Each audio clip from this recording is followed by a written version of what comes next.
에트라의 황당한 극장. 내 이름은 쿠로키. 한 기업에서 파견직으로 일하고 있다. 이것은 내가 입사한 지 3년쯤 됐을 때 또 다른 파견직으로 입사한 아카네 씨에 대한 이야기다. 아카네 씨! 전에 그 서류 다 됐나요?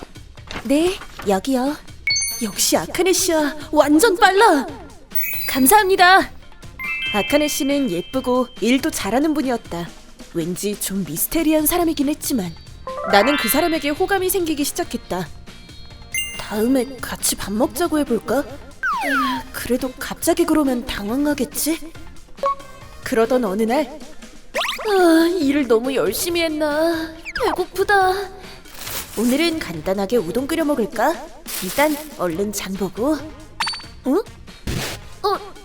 아카네 씨잖아. 왜 아카네 씨가 이 마트에? 설마 이 근처에 사나? 근데 어쩌지? 말 걸어도 되는 건가?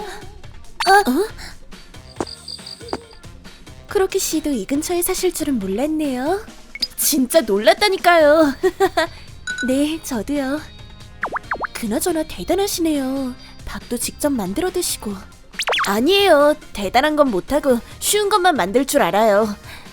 본가에도 안 간 지 오래돼서 그런가 요샌 다른 사람이 만들어주는 밥이 그립긴 하지만요. 어머, 그래요? 그럼 저희 집에서 식사하고 가실래요? 네? 대단한 반찬은 없지만. 아니에요. 괜찮습니다. 갑자기 찾아가면 죄송하죠. 그리고 여자분이 혼자 사시는 집에 갈 수는. 크로키 씨는 전부터 생각했던 건데 되게 순수하시네요. 저기 별로인가요? 아니요.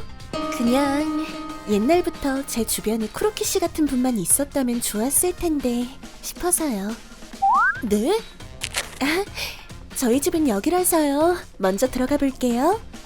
네. 내일 뵙겠습니다. 이런, 기껏 초대해줬는데 그냥 갈 걸 그랬나? 아니야. 그럼 너무 발랑 까진 것 같잖아. 그나저나 마지막에 그 말은 뭐였지? 표정이 엄청 슬퍼 보였는데. 그리고 몇 주 뒤에 어느 날. 카리님, 오늘 아카네 씨 쉬는 날이에요. 글쎄, 나도 연락을 못 받아서. 그렇게 똑부러진 사람이 무단결근을 할 리도 없고. 그렇죠. 맞다. 전에 번호 받아놨는데 문자라도 보내볼까요? 부탁할게. 그러나 괜찮으세요?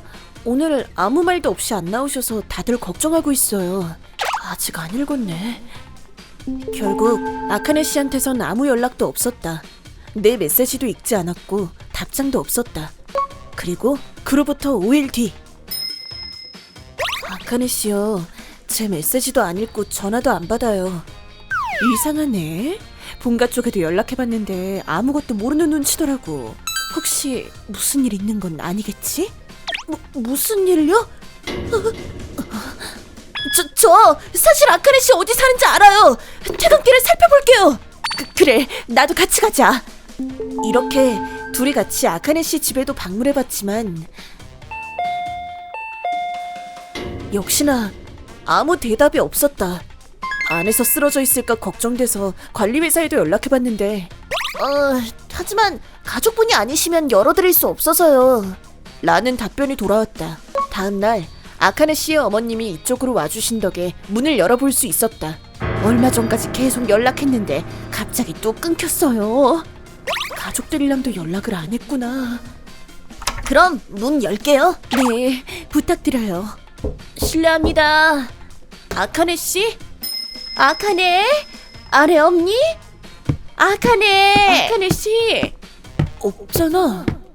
집 안엔 아무도 없었고 누군가 어지르고 간 낌새도 없었다. 싱크대엔 아직 설거지하지 않은 컵이 놓여 있었다. 마치 그날 퇴근한 뒤로 아직 집에 안 들어온 것 같은 상태였다. 안 계시네요. 저기 어머님, 경찰에 신고하시는 게 좋을 것 같아요. 아카네 씨, 대체 어디로 사라진 걸까? 그리고 계속 연락이 되지 않는 채로 시간이 흘러나갔다. 나랑 카리님은 아카네 씨가 무슨 사건에 휘말린 건 아닐까 걱정하고 있었는데 한 달 뒤 사태는 생각지도 못한 국면을 맞이하게 된다. 크로키 씨! 네? 왜 그러세요? 방금 경찰서에서 전화 왔어. 아카네 씨 발견했대. 정말요? 듣자니 아카네 씨는 다른 지역에서 멀쩡한 상태로 발견됐다고 한다. 그런데 지금 경찰이 사정 청취하고 있는 모양이야. 네? 우리도 참고인 자격으로 좀 와달라고 하던데. 네? 물론 가긴 갈 건데 뭐 때문에요? 글쎄. 그 후 우리는 같이 경찰서로 갔다. 이쪽 방에 아카네 씨가 계십니다. 창문으로 먼저 확인해 주시겠습니까? 네. 아카네 씨 무사히 돌아왔다던데 왜 이런 걸? 누구예요? 저기 저 사람은 아카네 씨가 아니. 역시 회사에서 본 분이랑 다른 분이죠? 네. 처음 보는 사람이에요. 그게 사실은 저분이 진짜 아카네 씨예요. 네? 진짜? 네. 지금까지 회사에 다녔던 그 아카네 씨는 진짜 아카네 씨한테 신분을 사서 그걸 이용하고 다녔던 가짜라고 하더라고요. 경찰 말로는 우리가 아는 아카네 씨는 진짜 아카네 씨한테 살인을 저질렀다고 말한 뒤 자취를 감췄다고 한다. 그리고 그 가짜 아카네 씨가 살해했다는 사람의 시체가 최근에 발견되었다는 것이다. 그러니까 저희가 아는 아카네 씨가 사람을 죽이고 아직까지 안 잡혔다는 겁니까? 네, 그래서 지금도 조사 중입니다. 혹시 가짜 아카네 씨에 대해서 더 아시는 게 있습니까? 아니요, 저희도 잘... 그 후 경찰관이 가짜 아카네 씨에 대해 이런저런 걸 물어보았지만 우린 사건과 관계없다고 판단했는지 금방 보내주었다. 뭔진 잘 모르겠지만 엄청난 일이 일어난 것 같네.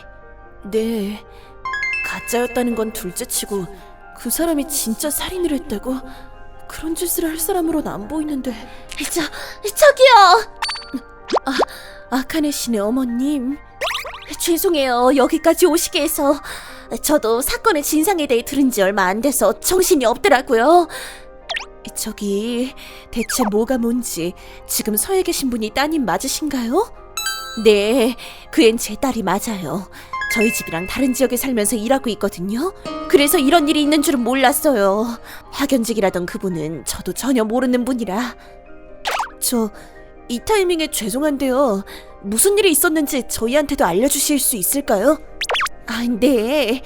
그 후 진짜 아카네 씨의 어머니한테서 충격적인 진실을 듣게 되었다. 우선 진짜 아카네 씨는 몇 년 전 유부남이랑 사귀었다고 한다. 그 남자는 아내랑 이혼하고 아카네 씨랑 결혼하겠다고 했지만 약속을 어겼고 불륜 사실까지 들키고 말았다. 아카네 씨는 애인은 물론 돈과 직장까지 다 잃었다. 자업자득이라고는 하지만 너무 고통스러워서 자살 시도도 하려고 했었다고 한다. 그런데 저기 너 왜 그래? 그러던 중 그 가짜 아카네 씨, 유지리아 씨가 말을 걸어온 것이다. 그녀는 아카네 씨의 자살을 막고 얘기를 들어주었다. 난 진짜 그 사람을 사랑했다고. 그 사람한테 버림받았는데 살아서 뭐해? 그러니까 이제... 그럼 어차피 죽을 거면 네 인생 나한테 팔래? 뭐? 유지리아 씨는 아카네 씨의 신분을 사고 싶다고 했다고 한다. 그리고 아카네 씨는 그걸 받아들였다. 왜 그런 위험한 짓을 했냐고 하니 그건 그 사람 저보다 더 힘들게 살았단 말이에요. 어릴 때 부모님이 이혼하고 아빠한테 학대당하고 친척집에선 애물단지 취급받고 성인이 돼선 잘 살아보려고 했는데 남편이 폭력을 휘둘렀다잖아요. 기껏 이혼했더니 그 뒤로 스토킹을 해대서 그때도 계속 도망치는 중이라고 들었어요. 남편한테서 벗어나려면 제 신분으로 다른 사람이 되어야 한다고 해서 그래서 제 신분을 팔았어요. 저 같은 쓰레기는 아무 데서나 대충 살아도 되니까요. 그래서 그 둘은 나름대로 새 인생을 살게 되었다고 한다. 아카네 씨는 시골에 살면서 농가일을 도왔고 유지리아 씨는 아카네 씨의 신분을 써서 파견직으로 우리와 같이 일을 했다. 그런데 유지리아...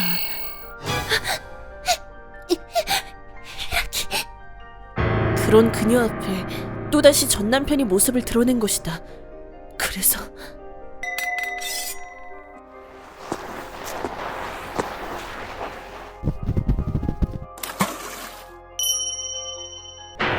도저히 참을 수가 없어진 그녀는 전 남편을 살해했다.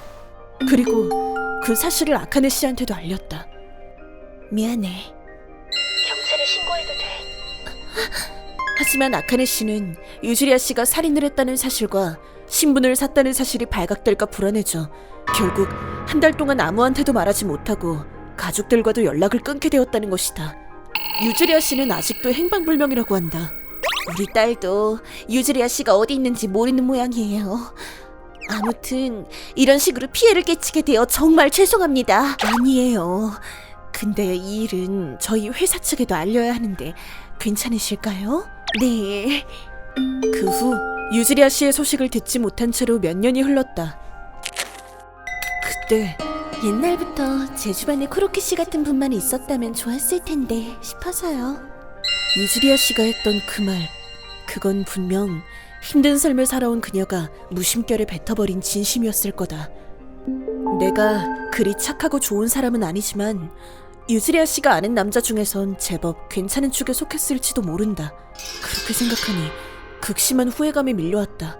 내가 좀 더 적극적으로 그 사람에 대해서 알려고 했다면, 어떤 형태로든 도움이 되어 주었다면 살인은 안 저질렀을 수도 있었으니까 말이다. 그 사람은 지금쯤 어떻게 지낼까? 설령 체포되었더라도 부디 건강하길 바란다. 그리고 남은 인생이야말로 정말 행복하게 살았으면 좋겠다. ご視聴いただきありがとうございました。もっと早くこの人と出会えていたら、もしかしたら救えていたかもしれないなんて考えてしまうのは無理もないですけど、事情を知ってしまった以上後悔せずにはいられないですよね。犯してしまったことは許されないことでも、その前に受けた仕打ちを考えたら、黒木さんも言っていたように残りの人生は幸せに過ごしていただきたいものですね。皆さんはどう感じましたか？コメント欄に書いていただけると嬉しいです。また少しでも怖いなぁと思った方、チャンネル登録と高評価をお願いいたします。